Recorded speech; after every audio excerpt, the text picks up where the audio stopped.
Assalamu alaikum everybody and a very warm welcome back to the Arabic with Sam channel. I know that I've been really busy over on the Sam of Somalia channel, so we haven't been that active over here. But we are back, and we're going to be back for at least another 2 months because we are sponsored by Arabic Workshop now. Arabic Workshop are our sponsors on this channel. If you haven't heard of them, please go over to arabicworkshop.com.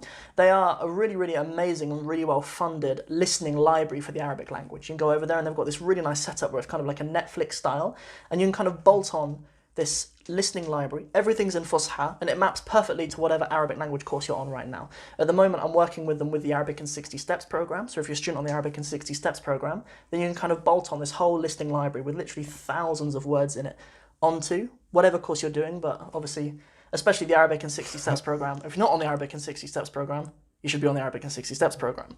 And if you want any proof that the Arabic 60 Steps program is pretty good, then I do have a free course that you can do. And where should you go for your free courses? You should go to freearabiccourse.com, because I own that now, and there's a little free course that I'll give to you guys, inshallah, if you want to take part in that. So, what on earth are we doing together today? I have a very close brother of mine. May Allah bless his brother. Oh, assalamu alaikum wa rahmatullah. It's awkward when I kind of introduce you, and then. But this is brother Shahin-ur Rahman. Obviously, a lot of you will have heard of him before, because he was on episode 11. Was it 11? I don't know why. I forget if it was 11 or 14. I think it would be 11. 11, yeah. 14 sounds a bit too high. Yeah. Well, I remember you came to my house, so. To do that. So we have like an hour-long episode about Brother Shahin-ur Rahman, about his work at Al-Rahma. It's alrahma.co.uk, right? Yeah. The website. And also his work with Safar publications as well. But in this particular video, I really wanted Brother Shahin-ur Rahman to teach us a little bit of Arabic poetry. And if I can, I'll kind of try to offer little bits of my insight in there, here and there. What else do I want to say about that? I think that's about it. We can just get stuck in. So, so this is a verse of poetry, which the brother said to me when I was kind of trying to flex my muscles a bit and say that I'm the best at football in our football group. Because here in Northampton we have a group of brothers who play football every Saturday, but I haven't been there for about 3 months. When was the last time you went? I'm not sure. Yeah.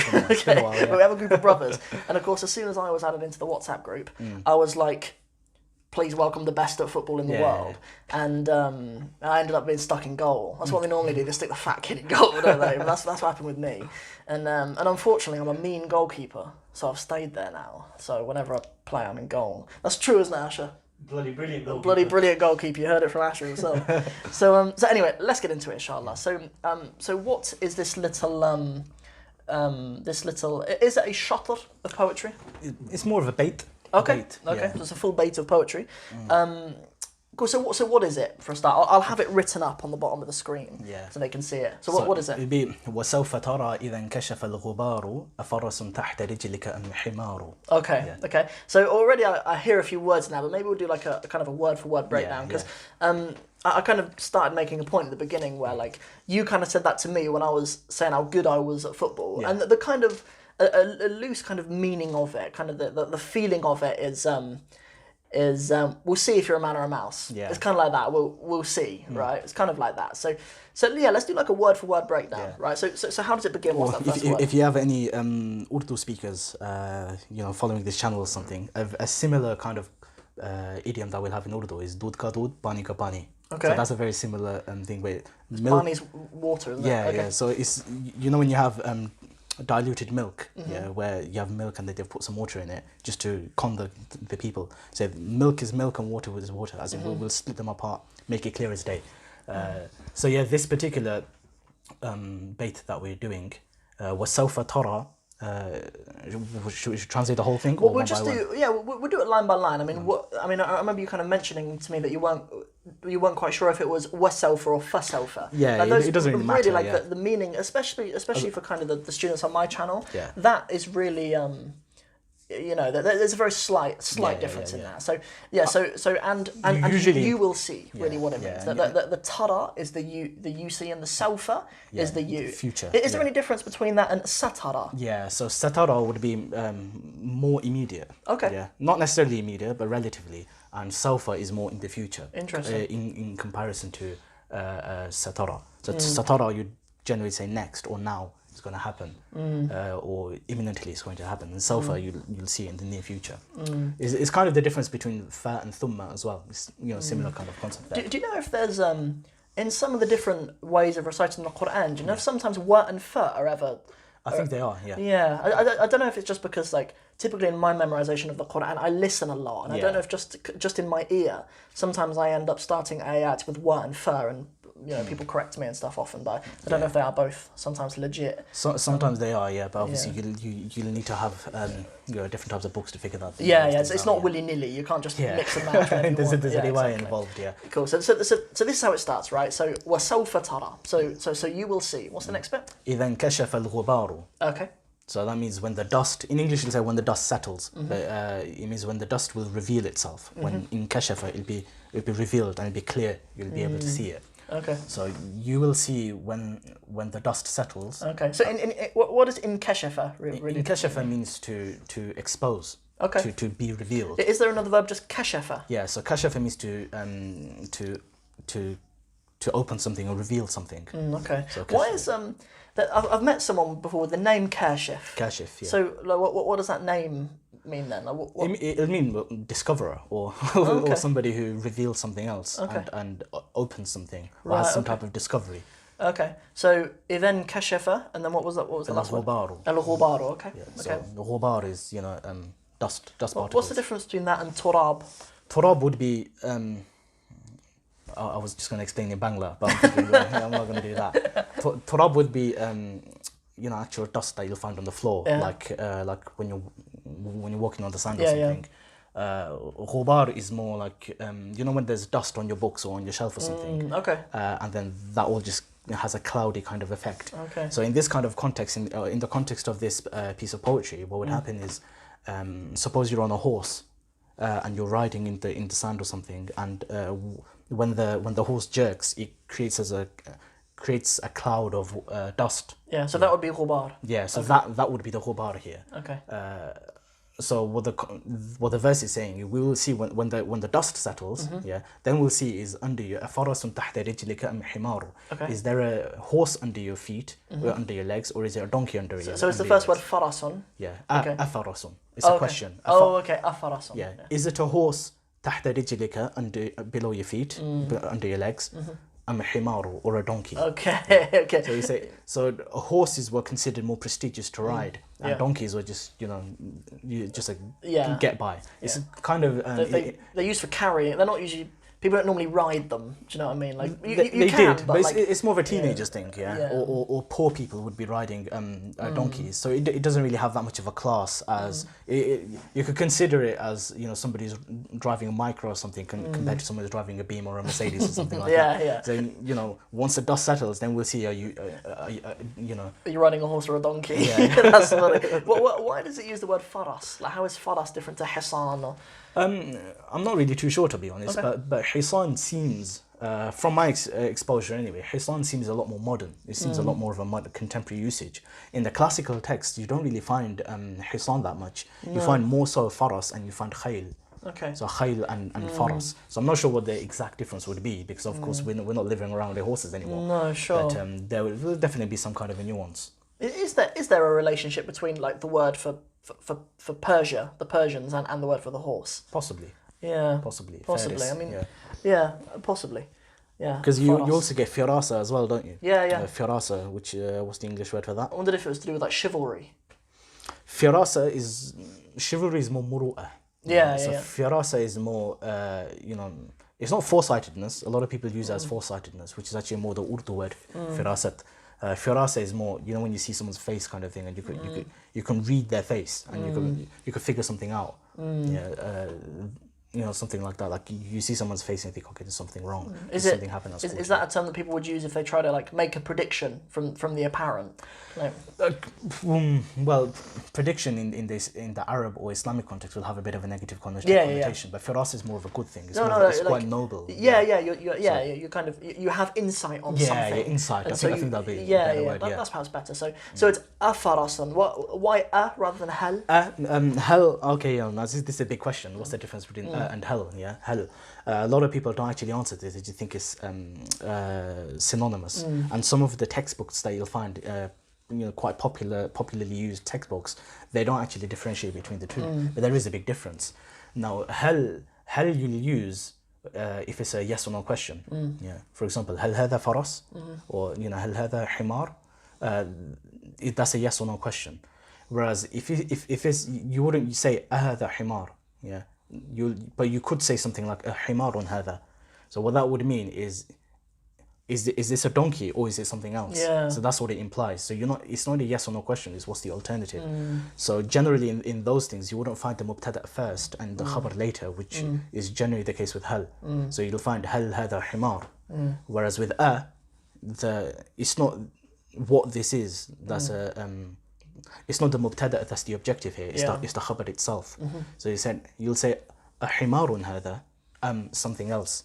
So you wouldn't say oh either, you'll say because it's a question. Okay. So you'll find even in the Quran you find similar things like that. Is used in this way. You know, is it ever... أَأَنْتُمْ أَعْلَمُ أَمِ اللَّهِ, for example. Okay.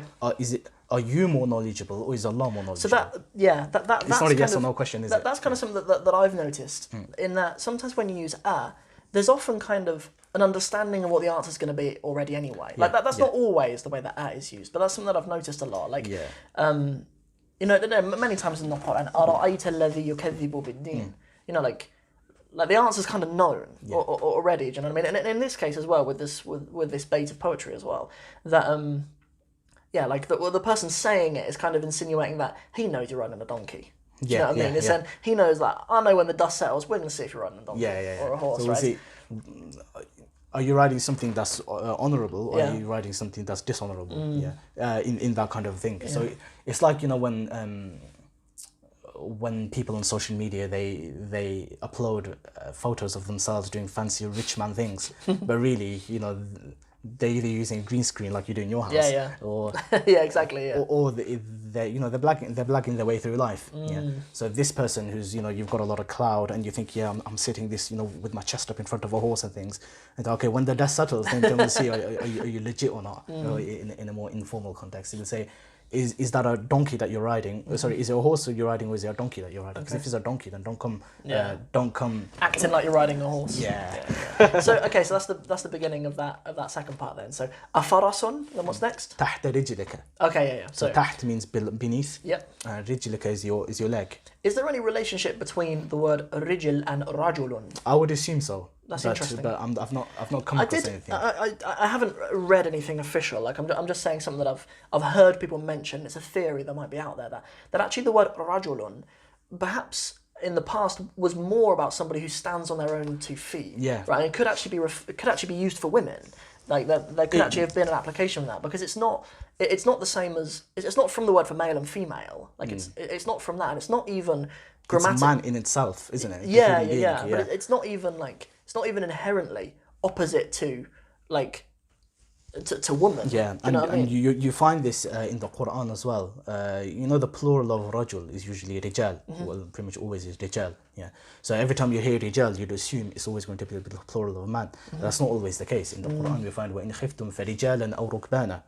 So if you are fearful, فَرِجَالًا أَوْ رُكْبَانًا. So it doesn't mean then come as men or come as riders. It means come on foot or come riding on a conveyance. So rijalan here means come on foot. That's really interesting. So here you'd think, you know, rijalan come as men. It's like, how are you going to come as a man if you're not a man? Yeah, but that's not what it means here. It means come on foot. So that's interesting. There could be some kind of link, and I'm sure there would be if you look at, you know, traditional ancient sources and things. But a lot of people generally wouldn't be so interested.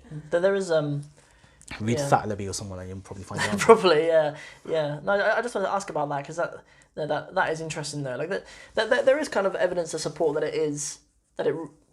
Yeah, I don't know. I'm just going to kind of bring it to the attention of the audience, just bring it to discussion. There's an ayah, I believe it's in Surah Al-Ahzab, I think, about a man not having 2 hearts in his torso, or in his body, right? Like, and that is often looked at by us as something beautiful, that like the man can't, but the woman can if she has a baby in her torso, right? So like, I don't know. That's just something else I wanted to bring into. The thing with that ayah is a lot of people have taken it down this route, and while it's true that, you know, if you want to get technical and pedantic about it, then there is a very subtle nuance in the Quran in this ayah.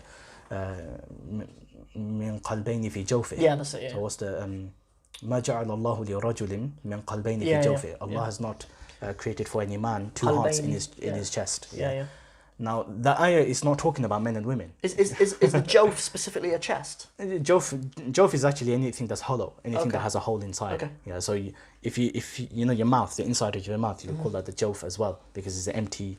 It's Hence a hollow place. al-af'al al-ajwaf. Ajwaf, yeah. Like hollow verbs. Ajwaf, Yeah. So yeah, you say hollow in English, but That's we'll interesting. say ajwaf. So I remember when you said to me hollow verbs, I'm like, what on earth is What that? on earth is that? We didn't come from a university orientalist background of learning Arabic. We learned it from traditional way. So we called it مثال أجوف الناقص. So أجوف means there's a jawf in there, there's a gap in it, there's a حرف علة in there, like قال. Yeah. Got it. What was my point with this? So you were saying that jawf, so some people kind of take it down that route, jawf, and then but the context of the ayah is something else. It's like, look, don't think somebody's more braver than they really are. Don't think they've got more courage than they really do. Don't think they're don't overestimate, just because somebody seems very influential or they might threaten you. Don't feel so threatened by them. They're just a human being. That's what it really means. Yeah. But then obviously that nuance is there. But what's unfortunately happened, I think it's unfortunate, is that fact of that little nuance within the Muslim public has actually taken over the whole point. It's more of the common ayah. than the actual original point, whereas really the actual point should be the main thing, and then we just kind of have like a little thing to ponder over. Afterwards, that's secondary. So that's more reflections. Yeah, so exactly. The reflection of and that reflection, the primary reflection of the Quran should be about the context and the point of it, the message of it. And these other things are just there to appreciate the language of it even further. But then those things shouldn't dominate the actual message of the Quran. Otherwise, it just is the Quran some kind of a joke to us now? So we need to be careful about keeping things in its place. There is a place for that. Don't get me wrong. But of course, we have to. There should be a hierarchy. There should be a hierarchy of where we keep our. So to come back to the bait, inshallah. So we have, is it تحت رجلك? تحت رجلك. Okay. Yeah. تحت رجلك. Means or. Yeah, and in Arabic you have two words. You have and you have aw, and there are other such words as well. But aw just means or, and is generally when there's a question. So is it this or that? So that's a question here. So when there's the istifham involved, that's when you'll say Okay. Yeah. Interesting. Okay. So that's why it's in this case.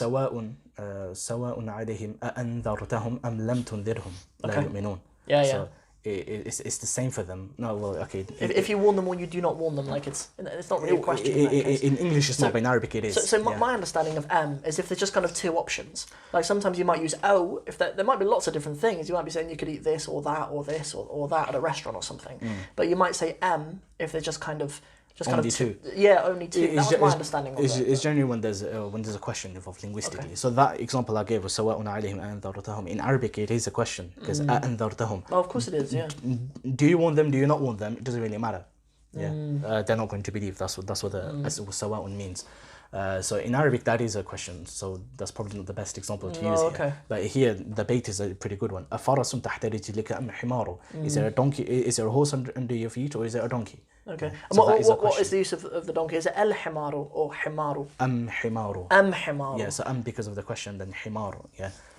Why just himaru? If there's no alif and lam, why is it just one dhamma? Because it's in the end of a poem. The end of a poem, you'll have harful rawi. It's called harful rawi is basically in English what you call a rhyme. Yeah. So that harful rawi will be the last letter, and there will be a qafiyah at the end of it. The qafiyah here is of a waw. So it'll be a dhamma or it'll have a waw at the end. So it'll always end in a oo, even it's stretched. So it's not just himaru. And it's not himar. A lot of people, when they read poetry, they just stop at the end. You don't. In most poetry, you don't do that. In some poems, you do when that's the point of it. But here, you'll end up on himaru. So. Okay.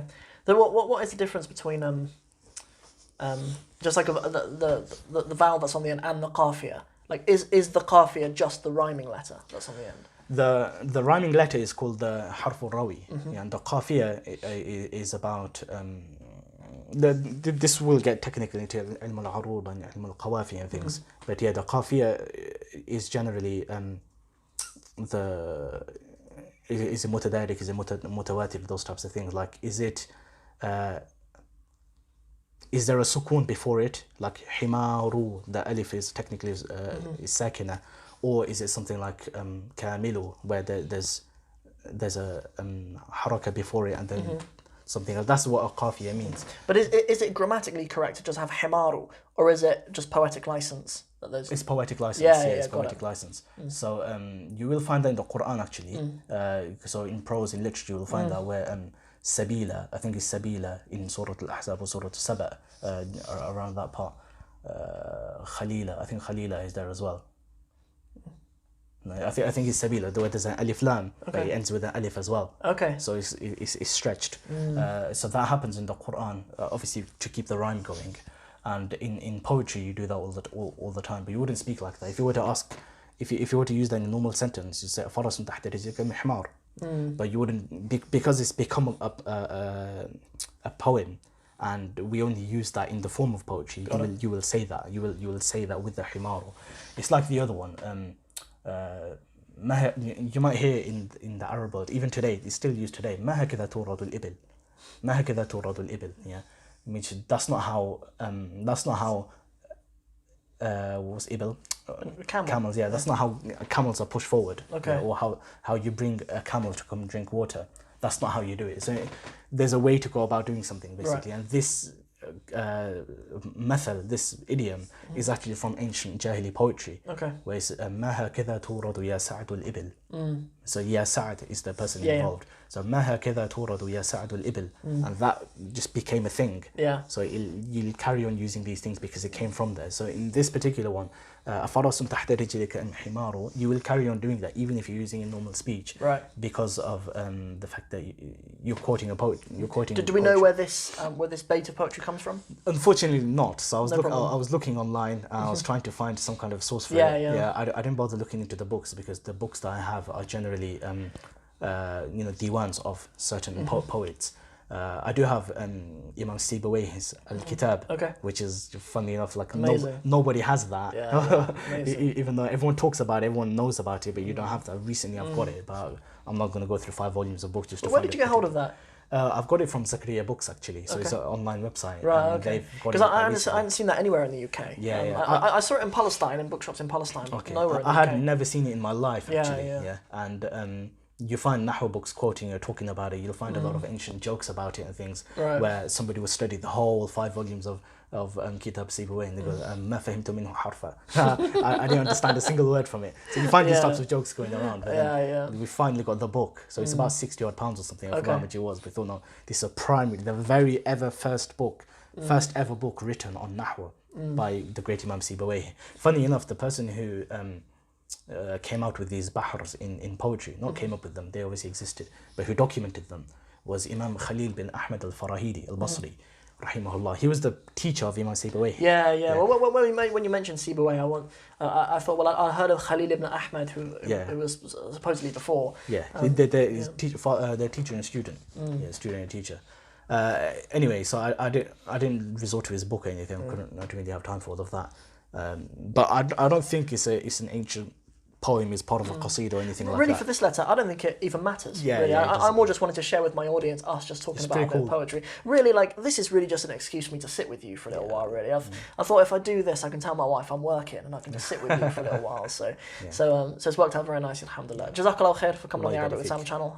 It's an absolute honour to have you, as always. Once again. To have you on the channel. I think we last came last year, actually. It's been a whole year, hasn't it? Subhanallah. So it must have been a very, very long time, because I remember I had you as a guest on the Arabic with Sam podcast when I'd only been living in Northampton for maybe a couple of months or something. Yeah. So that is it, bro. I'll do a little outro and then I'll let you get on with the rest of your day, inshallah.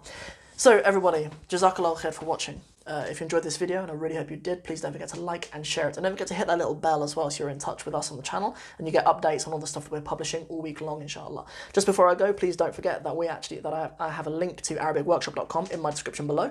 Then please use that. You can go over there and you can actually start for free today. See you guys in the next one. Assalamu alaikum.